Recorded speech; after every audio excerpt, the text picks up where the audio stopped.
The Legend of the Candy Cane, an inspirational story of our favorite Christmas candy, by Lori Walburg, illustrated by James Burdinen.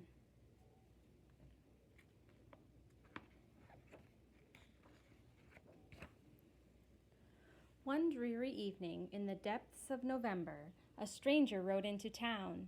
He stopped his horse in front of a lonely storefront.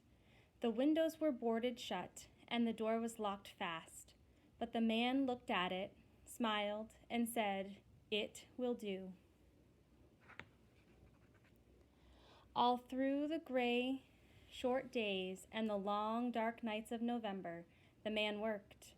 The townspeople could hear the faint pam, pam, pam of his hammer and the snish, snish, snish of his saw. They could smell the sweet, clean scent of new lumber and the deep, oily smell of new paint. But no one knew who the man was or what he was doing. The mayor hoped he was a doctor to heal his illness. The young wives hoped he was a tailor to make beautiful dresses.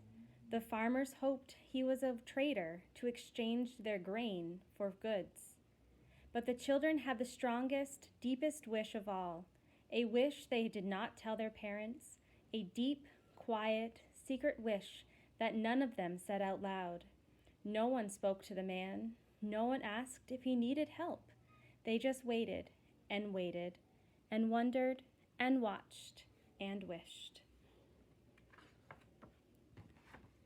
But one small girl watched and wondered, waited and wished longer than she could stand, and one snowy day she knocked at the stranger's door. "Hello," she said. "My name is Lucy. Do you need some help?" The man smiled warmly and nodded. Then he opened the door, and Lucy stepped in. A long counter ran down the side of the room. Bare shelves filled the opposite walls. In the back were dozens and dozens of barrels and crates. "Could you help me unpack?" the man asked.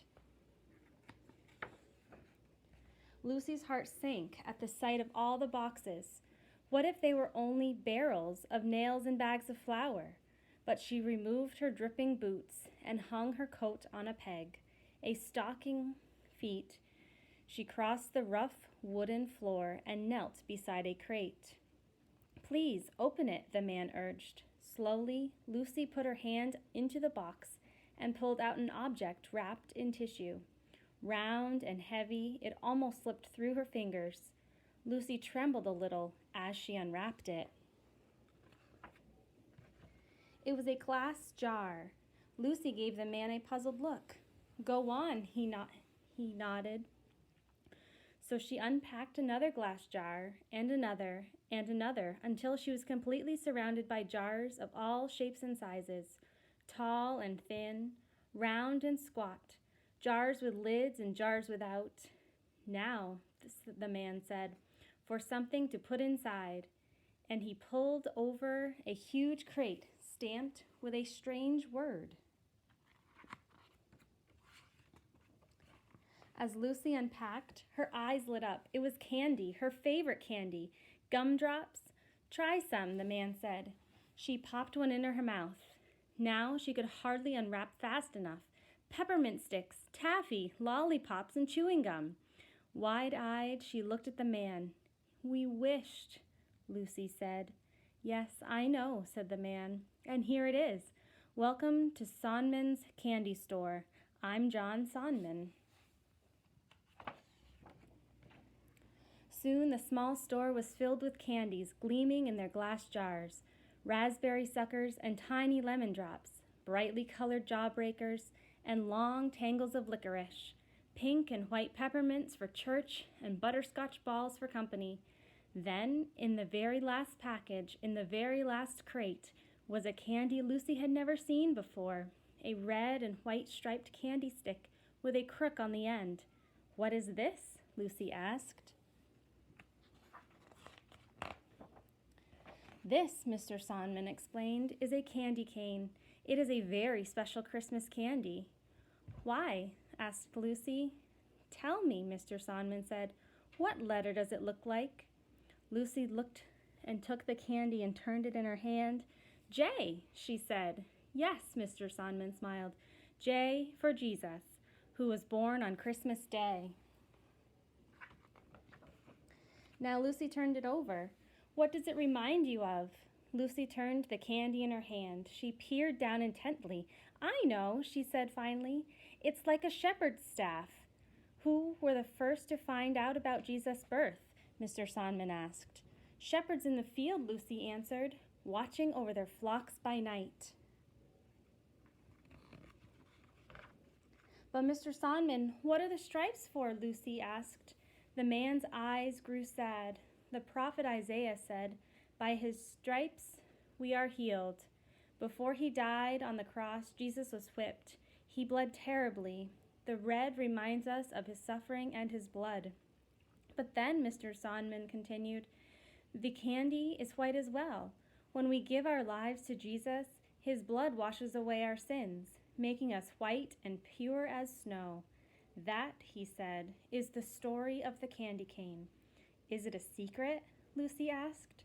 Mr. Sonman looked at her for a long moment. "It's a story that needs to be told," he said. "Will you help me share it?" It was now the depths of December. The town was whipped round by blizzard winds for days, and the sun hid itself. But every morning Mr. Sonman and Lucy ventured out. They wore heavy woolen coats and bright hand-knit scarves, and in their stiff, mittened fingers, they each held a bag. They went to every house in town. They traveled to every farm in the country. They knocked on every door. In every home, they told a story. They left a small gift, and they gave an invitation. On the afternoon of Christmas Eve, the sun finally broke through the clouds, and Sonman's candy store officially opened. The mayor came, feeling better than he'd felt in days. The young wives came, dressed in beautiful smiles. The farmers came, eager to trade grain for Christmas gifts. The children ran in dizzy circles. Yes, their wish had come true. Yes, they had come to share in the opening of the candy store. But they shared something more, something bigger, something better. On that Christmas Eve, they shared the story of the candy cane. They told of the miracle of Christ's birth, the misery of his death, and the mercy of his love.